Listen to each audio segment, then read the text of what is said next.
اعتراف۔ اردو زبان کے ایک استاد کلاس میں غزل پڑھا رہے تھے۔ اس درمیان میں ایک مصرع آیا جو کتاب میں اس طرح چھپا ہوا تھا: پنجۂ سل سے کھلیں گے عقدۂ گیسوئے دوست۔ استاد نے اس مصرعے کی تشریح ان الفاظ میں کی: پنجۂ سل کا مطلب ہے سل کا پنجہ، کھلیں گے یعنی واہ ہو جائیں گے، عقدہ یعنی گرہ، گیسوئے دوست یعنی محبوب کے گیسو۔ مصرعے کا مطلب یہ ہے کہ محبوب کے گیسو پنجۂ سل سے کھل جائیں گے۔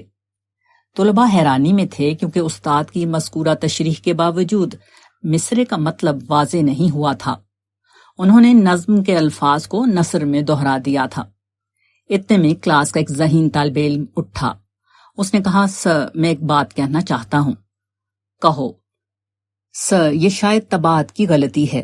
میرے خیال میں یہ پنجۂ سل نہیں بلکہ پنجۂ شل ہے، اور شل کے معنی ہیں بے جان۔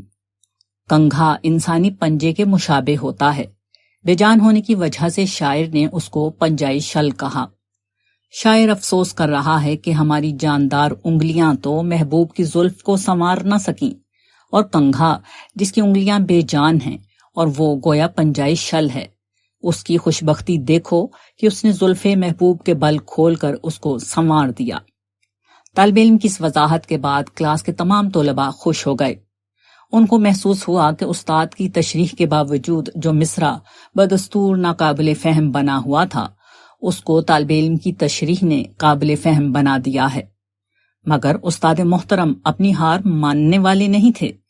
انہوں نے فوراً کہا: درست درست، پنجۂ سل اور پنجۂ شل ایک ہی بات ہے۔ حقیقت کھل جانے کے بعد آدمی اگر اس کا اعتراف نہ کرے تو گویا وہ چاہتا ہے کہ اپنے آپ کو بڑا اور حقیقت کو چھوٹا ثابت کرے۔ مگر چونکہ امر واقعہ اس کے خلاف ہے، اس لیے عملاً صرف یہ ہوتا ہے کہ آدمی خود چھوٹا ہو کر رہ جاتا ہے۔